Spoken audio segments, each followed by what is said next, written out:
morning, good morning, good morning. I'm like, wait a minute, it's 6 something in the morning. Yes, sir. Just had to drop my brother off at work right quick. So I said, you know what? Let me go ahead and give y'all cats some thoughts on what I thought about AEW Dynamite. I'm gonna be 100%. I thought it was a decent episode. I still, for me, I'm gonna be real with y'all. I still need to get that when they're doing what they doing. I still want to feel like I'm fully invested in something, and I want to. You know how you just want to feel like, okay, they going, because I seen some things they did last night which was decent, but then I seen a whole lot of stuff where I was like, you know what, I ain't gonna lie, I wasn't really paying attention to it. I'm calling for what it is. I'm gonna talk about the standouts. I am looking forward to Hurt Syndicate versus Private Party. I want to see that. You should already know what's finna happen. Hurt Syndicate finna get them doggone AEW Tag Team Championships. Let me tell you something. When you put the titles on Shelton and Bobby Lashley with MVP running his mouth, I ain't got a problem with that. Private Party, you know what? I'm happy that they won them, but I wish TK would have did a better job with them. Because again, it's like cats win the championships, but it's like the chase is better, and then the moment when you get a championship, it's like TK don't know how to keep people with titles interested. That's a listen, he ain't by himself. H is the same exact way. I mean, I've been told y'all 18 million times how I really didn't give a goddamn crap about Cody Rhodes' title run. I really didn't. But it's the same way in AEW land. It's the same exact way, ladies and gentlemen. The same way.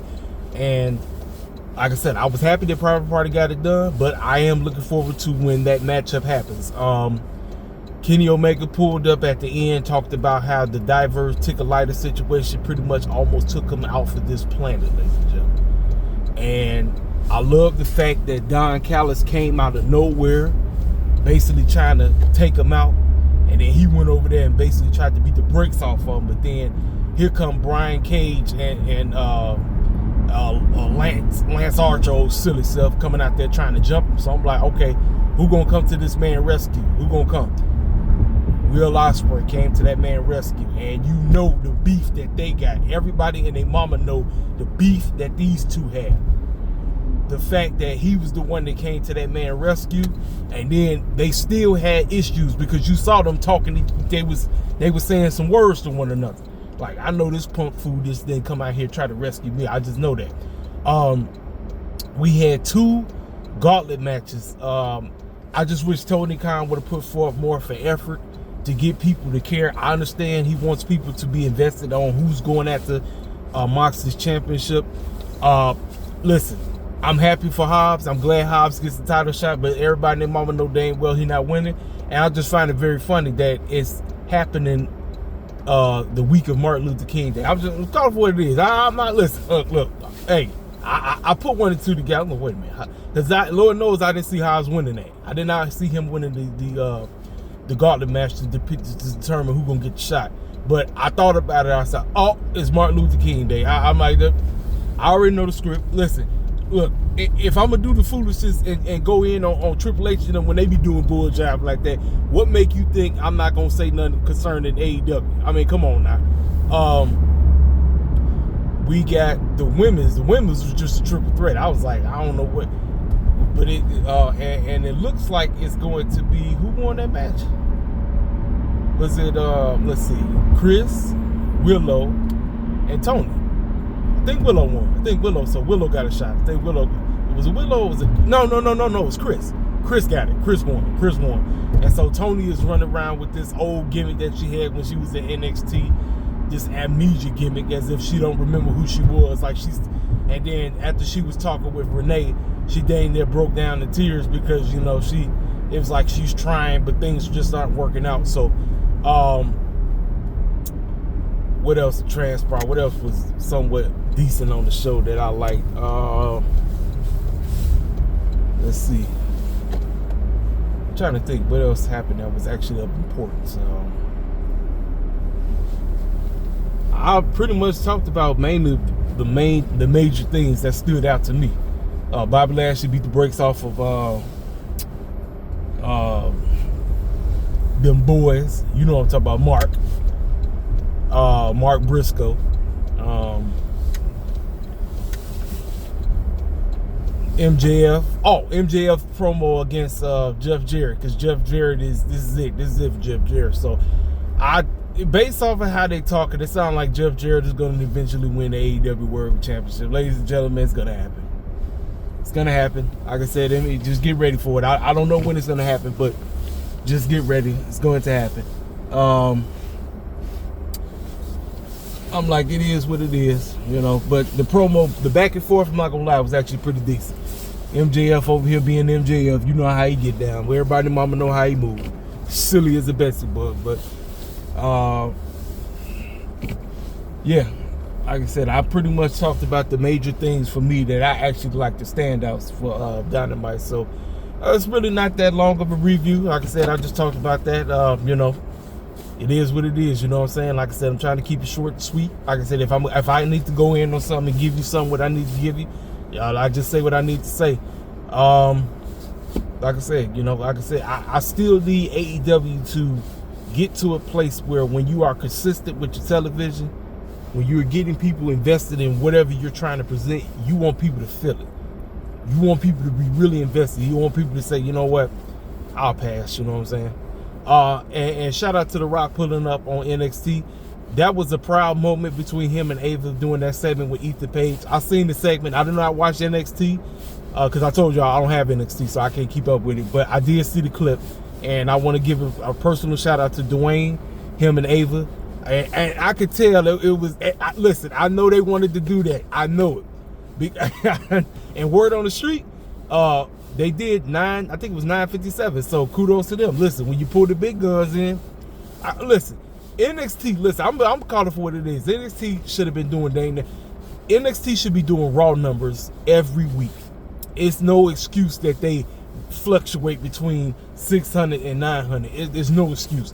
NXT should be doing 1 million weekly. And AEW, they should be doing 1 million plus weekly. But because of the booking, because of how things are being presented, and whoever's calling the shots, Tony Khan, you already know. That's all I'm going to say. But like I said, I saw the segment. Like I said, I know Brock was proud.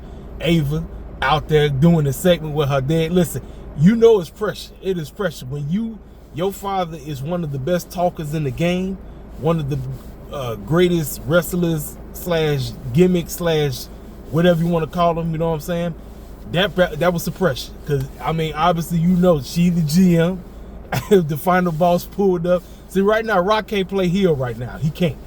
He can't play heel. A lot of people was crying about that. We're going to get back to business. You got to understand, they was in L.A. Oh, and I did not address the Hulk Hogan situation. Ladies and gentlemen, everything that, listen, let me tell y'all something. I look, if the man was sincere, I don't think he would be, listen, I obviously he was in California, so you already know. And prayers out to the people in California with all the forest fires. And if I got people who follow me who's close to that area, I'm keeping y'all in prayer and everything. I'm praying that God would just open the door for y'all and, you know, make a provision for y'all to get back on your feet or whatever. But you know, LA is hardcore Democrat. We already know that. And you know, the politics side, the racial side, Hulk Hogan got booed out of the building. I'm telling you, he got booed out of the freaking building. I was like, dang. And you can say that man was, I'm like, hey, it is what it is on that. But hey, that's my honest thoughts on Dynamite. I really didn't go over everything because, like I said, I just went over, for me, I went over the most important things. Oh yeah, that's right. Before Adam Copeland, aka listen, I don't know why they call him Cope. To me, that's lame as heck. I'm sorry. He addressed Moxley, and Moxley and the squad pulled up, tried to take that man out. But then here come FTR to try to save the day. And then Pac come back. Everybody was wondering where the heck Pac been at. He came out of nowhere trying to lay that man out. They choked him out, all this stuff and everything. But we know it's coming. We know Adam Copeland versus Moxley is around the corner. So that's already let you know. We know dang well Hobbs ain't winning nothing. But I'm telling you right now, Tony Khan, you got all 2025.